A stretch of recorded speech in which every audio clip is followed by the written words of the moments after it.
అందరికి హాయ్ అండి. Welcome to uncle kitchen zone 2024 అండి. నా పేరు అమ్జద్. నాకు కుకింగ్ చేయడం అంటే చాలా ఇష్టం అండి. నా రెసిపీస్ చాలా సింపుల్‌గా, ఈజీగా, టేస్టీగా ఉంటాయండి. తప్పకుండా మీకు నచ్చుతాయి. ముందు ముందు మన వీడియోలో మంచి మంచి రెసిపీస్‌తో మేము ముందుకు వస్తానండి. ఈరోజైతే మన రెసిపీ చాలా సింపుల్ అండ్ టేస్టీ, ఈజీ అండి. ఏమంటే మ్యాంగో పులిహోర అండి. పచ్చి మామిడికాయతో పులిహోర. మీరు మ్యాంగో రైస్ కూడా అనవచ్చు. చాలామంది చాలా రకాలుగా చేస్తారు కదా! ఒకసారి నా పద్ధతిలో చేసి చూడండి. చాలా ఈజీగా ఉంటుంది. ఇంకెందుకు ఆలస్యం రండి ఫ్రెండ్స్, మన రెసిపీలోకి వెళ్ళిపోదాం. ముందుగా మనం స్టవ్ మీద కడాయి పెట్టుకొని ఆ కడాయిలో ఈ చెంచాతో 3 చెంచాలు అయితే నూనె అయితే వేసానండి. ఇప్పుడు నూనె మనకు వేడెక్కిన తర్వాత ఒక హాఫ్ టీ స్పూను ఉద్దిపప్పు ఆవాలు వేసుకోవాలి. అలాగే మనకు పచ్చిశనగపప్పు ఒక స్పూన్ వేసుకోవాలండి. పచ్చిశనగపప్పు కూడా చాలా బాగుంటుంది ఈ రెసిపీలో. మెల్లిగా దూరగా వేగనిద్దాము. స్టవ్ని అయితే నేను మీడియం ఫ్లేమ్లో పెట్టానండి. చూసారు కదా, ఇలా కొంచెం బ్రౌన్ కలర్ అయ్యే విధంగా చేసుకోవాలి.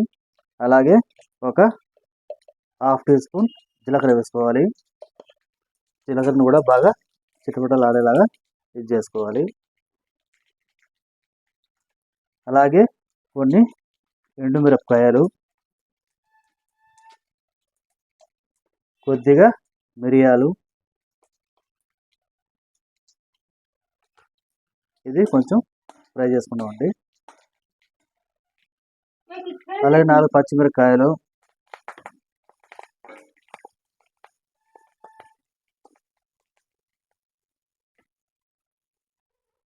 కొద్దిగా ఇంగువ అండి. టేస్ట్ బాగుంటుంది ఇంగువ వేస్తే. అలాగే మనం మామిడి తురుము ఇంత తీసుకున్నానండి క్వాంటిటీ, ఇందులో వేసుకోవాలి.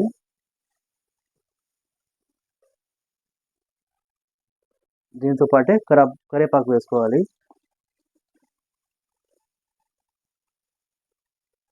కొద్దిగా ఫ్రై అవనిద్దాము. కొద్దిగా పసుపు వేసుకుందాము. పసుపు వేసుకుని పచ్చివాసన పోయేంతవరకు దీన్ని బాగా ఆయిల్లో కలుపుకుందామండి.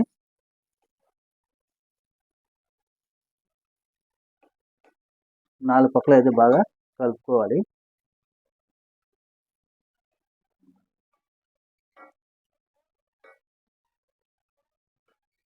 అలాగే టేస్ట్ తగ్గ సాల్ట్ అయితే వేసుకోవాలి.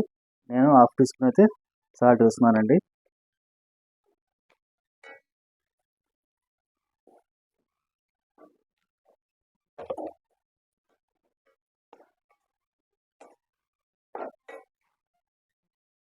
మనం ముందుగా ఫ్రై చేసి పెట్టిన జీడిపప్పు అయితే వేసుకునేద్దాము. జీడిపప్పు అయితే రైస్లో చాలా టేస్టీగా ఉంటుందండి. ఇప్పుడు మన మసాలా అయితే రెడీ అయిపోయింది కదా. ఇప్పుడు ఏం చేయాలంటే ఇందులోకి రైస్ని యాడ్.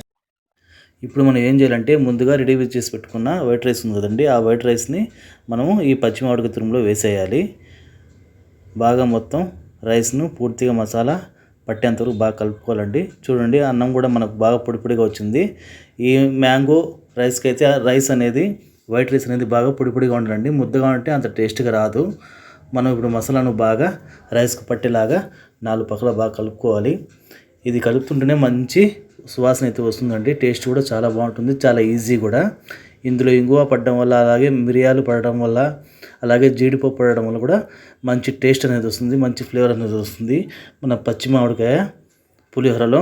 చూసారు కదా, ఈ విధంగా బాగా రైస్ని మన పచ్చి మామిడికాయ తురుమంతా బాగా కలిసేలాగా కలుపుకోవాలండి.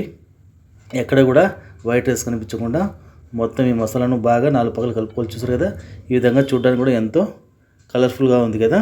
టేస్ట్ కూడా అంతే బాగుంటుందండి. చాలా సింపుల్ ఇది. మనం ఇప్పుడు ఏం చేయాలంటే బాగా రైస్ని కలుపుకున్నాం కదా, ఒక 2 నిమిషాలు అయితే మూత పెట్టేద్దామండి. ఎందుకంటే ఒక 2 నిమిషాలు దమ్ పెట్టడం వల్ల మనం మా పచ్చి మామిడికాయలో ఉన్న టేస్ట్ అంతా మనకు రైస్లో బాగా పడుతుంది కాబట్టి టేస్ట్ కూడా చాలా బాగుంటుంది. ఈ 2 నిమిషాలు 2 సార్లు కలుపుకున్నానండి. ఇప్పుడు ప్లేట్లో అయితే సర్వ్ చేసుకుందాం.